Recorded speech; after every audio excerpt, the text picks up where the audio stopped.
السلام عليكم ورحمة الله وبركاته. ازيكم يا حبايب قلب؟ عاملين ايه؟ يا رب تكونوا بخير وحشتوني كتير. والله انا لسه جاية من الشغل بقالي نص ساعة. يا دوبك غيرت ودخلت وصليت ودخلت يا دوبك على المطبخ كده. بص الساعة كام دلوقتي؟ كنت ببص في الساعة، الساعة 6 الا ربع. فاضل يعني اقل من ساعة الا ربع على المغرب. فانا قلت اعمل حاجة سريعة كده معاكم. جبت كبدة من عند الجزار وعملتها. مسكت دلوقتي كده اهو هتشوفوا دلوقتي. هجيب الكاميرا على البتاع. يا دي النيلة، بصوا المطبخ عامل ازاي. والله ما لحقت اعمل اي حاجة. فانا قلت هحط دي ليا بتبقى عندي في الفريزر، بقطع منها على الكبدة على طول. ودي لحمة، قلت له قطع لي حتة لحمة كده ما تكونش بتاخد سوا مع الكبدة. بس عايزه اقول لكم الكبدة ما عجبتنيش خالص. عمري في حياتي ما اجيب من عند الجزار ده تاني. والله ما عجبتنيش خالص. يعني كويس انا كنت عامله رز معمر. حطيت اللية كده مع شويه الزيت. طبعا هو المفروض ان انا اسيبها تسيح شويه، بس ما فيش وقت طبعا. ما فيش وقت طبعا، اديني بس بتطرطش عليا. بعد كده انا حطيت اللحمه معاها. كان المفروض ان انا اسيب اللية تفك شويه، بس ما فيش وقت خالص. ساعه الا ربع دي يعني ولا حاجه. هحطهم بقى مع بعضيهم. اللحمه تستوي شويه، اوطي عليها عشان تعرق. اقلبها كده. خليتهم في الجنب على ما الدهنه تفك، عشان في الجنب اللي فيه زيت كتير. على ما اللي تفك واغطيها بقى واسيبها تعرق شويه مع بعضها. بس تاخد تشويحه بس لونها يتغير.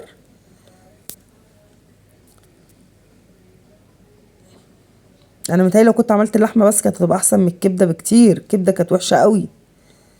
عيني الطريقه دي بعمل بقى الكبده على طول، والله بتبقى جميله.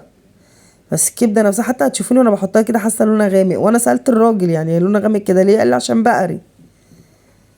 وبجيب منه اللحمه والله بتبقى نفسها جميل. ومش رخيصه يعني، ده ب 280 جنيه كيلو.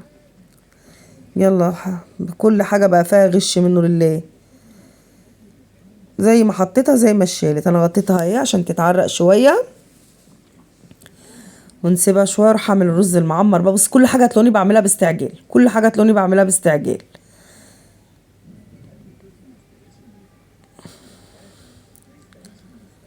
بظبط الرينج لايت هنا. مفيش حد بيصورني والله ليلة الحامل اللي انا جايباه ده. هو بساعد نفسي بنفسي. غسله الرز هنا غسله كويس. بجيب الطواجن. انا بعمل طاجنين كده على طول، واحد ليه واحد لمصطفى. واحط رز. حتى انا ما كترتش الرز فيه، قلت يعني عشان يبقى على قد الاكله واحده. ان الرز المعمر بحبه وهو لسه طازه كده سخن، بيبقى جميل قوي وهو سخن. جربوه بالكبد ووانس يا جماعه. في ناس كتير قوي بتعمله ساده كده يعني مالح، بس بيبقى ساده معلوش كبد ووانس. لا فعلا والله بالكبد وقوانص تحفه. وكلفيه هتلاقيه يعني. كلفيه حطي لبن وحطي زبده وحطي قشطه، تاكلي طاجن رز ملهوش حل. بس بحنف الرز. كان اخر رز الصراحه وانا جايه مستعجله وكنت بشتري حاجات، ما وقفتش اشتريت حاجات بقى. كنت بجيب لبس للعيال وكده، ولسه برضو والله موضوع اللبس ده مش عارفه نعمل ايه. كل يوم انزل اشتري لهم شويه. بحط باقي الحاجه ملخبطه كله بسرعه. فلفل اسمر، شويه فلفل، ده ملح، شويه ملح، واحط شويه فلفل اسمر.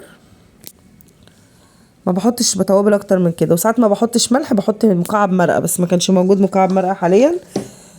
او كان فيه وانا مش يعني ما فيش وقت ادور. انا عايزه اخلص والله. عايزه اقول لكم الرز ده خلص بعد المغرب، ما كناش منه، خليته لتاني يوم. كويس ان انا كان عندي بواقي اكل جنب الكبده، كانوا هيسيعوا ومش هياكلوا يعني. كويس كنا جايبين من كنتاكي. كنا بنجيب لبس وحاجات وجبنا اكل من كنتاكي ففاض. كلوا النهارده بقى، سخنته كلوا النهارده. اهو بشرح لكم اهو ملح وفلفل، كبد وقوانص ورز. وعملت طاجن صغير كده اللي هو مسكر ده. طلع حلو قوي على فكره. انا اول مره اعمل اللي هو بالسكر ده. طلع حلو جدا. بغلي اللبن هنا بقى، ما كانش وقت، كنت ناسيه. بسخن اللبن. لازم اللبن يبقى سخن عشان ينزل على الرز انك بتدخليه الفرن. مش بتحطيه على البوتاجاز، فعشان كده لازم يبقى سخن. بصي مستربعه تلاقوني عماله دلدق واعمل واختي، السربعه وحشه قوي.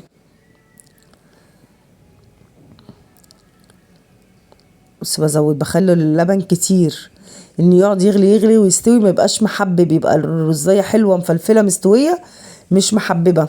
ان اللبن لو لاحظتوا ان الرز بيبقى ابو لبن بيشرب اللبن بسرعة غير المية، المية تسويه اكتر. بس انا بحبش احط عليه مية. حتى هنا بصوا هتلاقوني بصوا الحتة دي، هتلاقوني دخلت الرز او برش رشة القرفة دي على الوش، بتديله طعم وفي نفس الوقت بتديله وش. رشة القرفة المفروض بقى انا احط هنا على الوش حته زبده وحته قشطه. بص هفتكرهم ايه وانا بدخل الطاجن الفرن. جاي اشيل ازازه اللبن، والله ربنا يكفيكوا شر السرعه كده، الواحد يفضل مسرع مسربع. حتى امبارح والله كنت جايه تعبانه جدا، ما قدرتش ان انا اصور، وجايه برضو متاخره، فعملت الحاجه على طول، ما قدرتش اصور لكم خالص، يعني ما نزلتش حاجه خالص امبارح. فقلت النهارده مش هنزل، لا يعني اللي انا هعمله هنزله، يعني ما ينفعش اقعد يومين ما انزلش، فقلت اللي هعمله هنزله اهو. بص افتكرت الزبده وانا بدور على الغطا بتاع اللبن، افتكرت الزبده وان انا ما حطيتش زبده وقشطه. دي قشطه اللي في ايدي دي قشطه، فهقسمها على الثلاث طواجن. قلت لا مش هطلع بقى واحطه قدامكم، انا هحط على طول وهي في الفرن كده عشان ما اطلعش تاني.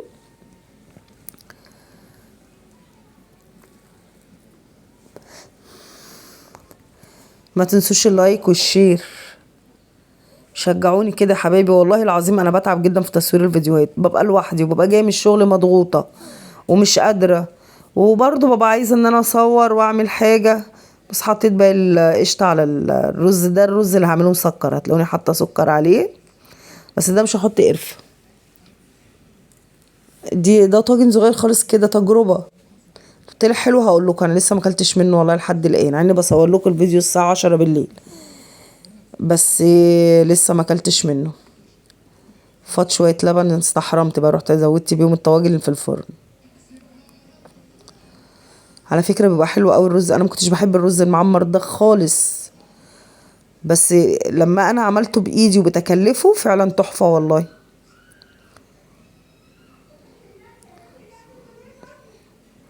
خلاص هحط السكر اهو،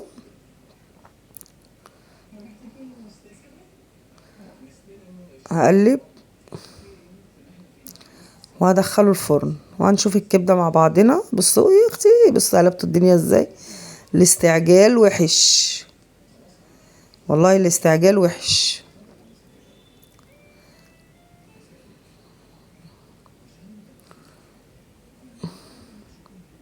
الطواجن دي تحفه، بتسعفني في حاجات كتير وبتخلي طعم الاكل حلو قوي. يا سلام بقى لما بعمل فيها طاجن الباميه تحفه. انا بعمله في الحل عادي، وبعد ما يستوي بحطه في الطاجن بلحمته، اللي هو يخش ياخد وش وياخد طعم الطاجن، بيبقى تحفه. حطيت هنا الطاجن الرز وخلاص بقى، انا سبت الرز مع نفسه. هنا بقى انا هروح ابص على الكبده اللي ما اتاكلتش. اه والله يعني انا صريحه، يعني كان ممكن اقول لكم حلوه وجميله وطلعت طعمه، لا طلعت وحشه جدا، طلعت وحشه جدا. ولا كانوا الاكل اللي كان فايض من كنتاكي، لكن ولا حد مد ايده فيها. انا يعني كلت لقمه كده مش عجباني، غامقه كده ولا مش عجباني.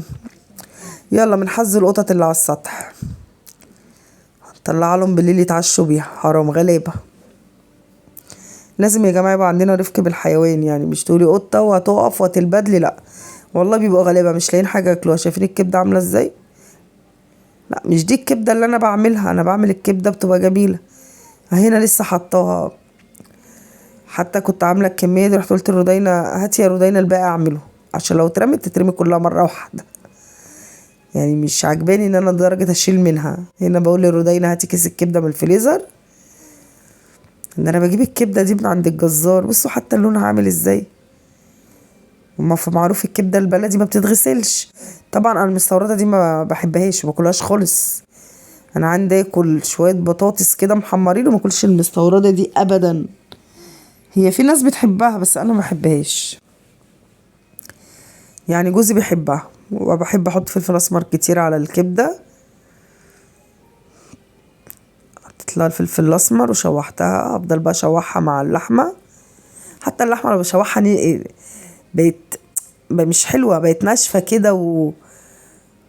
يمكن احلى حاجه في الطاجن الكبده اللي انا عملته ده، حته اللي هي اللي عندي في الفريزر، هي دي الوحيده اللي كانت حلوه وتتاكل. شايفين؟ لا مش عجباني خالص. برضه انا قلت اطلع، انا كانش ممكن ما انزلش الفيديو بشكل الكبده كده، بس انا يعني حبيت ان انا اطلع عشان اقول لكم ايه، ما حدش يجيب لما يعني تلاقي الكبده كده وغامقه كده ما يقولكيش لا عشان بقري. انا برضو ما بفهمش في الحاجات دي الصراحه، ماما الله يرحمها اللي كانت بتفهم في الحاجات دي، انا ما بفهمش في الحاجات دي.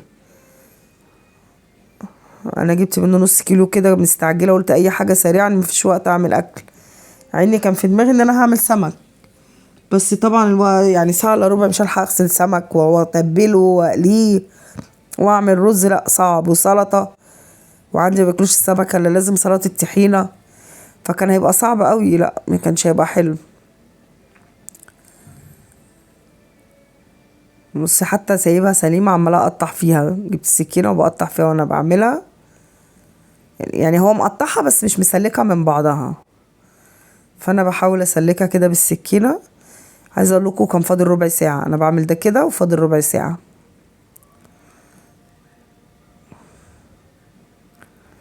وهي الكبده لو حلوه ما بتاخدش اكتر من ربع ساعه الصراحه، على طول تشويح على طول. قصدي كبده ما فيهاش ولا قلب ولا الحاجات اللي بتاخد سوا. يا خساره الهريسه اللي انا حطيتها لها، يا خساره الهريسه العملاقه بتاعتي اللي انا حطيتها لها.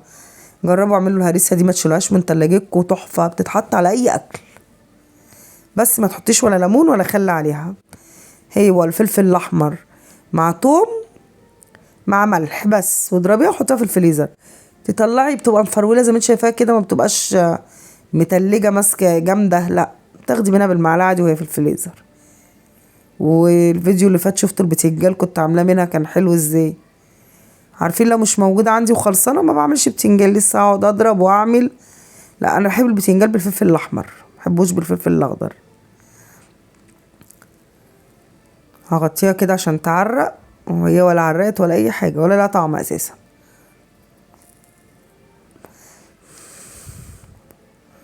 والله يا خساره تعبي ويا خساره اني واقفه عماله اوضف فيها. لسه مصطفى ما اكلش منها وما بيقعدش معانا على الفطار، من النوع اللي ما بيفطرش، يستنى بقى يعني ممكن على الساعه 11 بالليل كده يحط بقى عشان ياكل. فبص بقطع كل ده،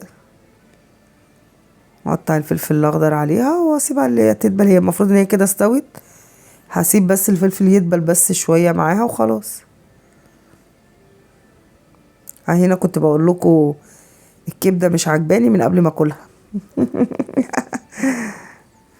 صلوا على النبي يا جماعه، صلوا على النبي كده وانزلوا حط اللايك، حط اللايك يا حبيبتي انت وهي. حمرت بطاطس، والله استفدنا بالبطاطس دي، هي اللي كلناها مع شويه الرز بتاع كنتاكي دوت اللي بالفراخ، ومع كام حته الفراخ اللي كانوا فايدين. لكن الكبده حرفيا ما،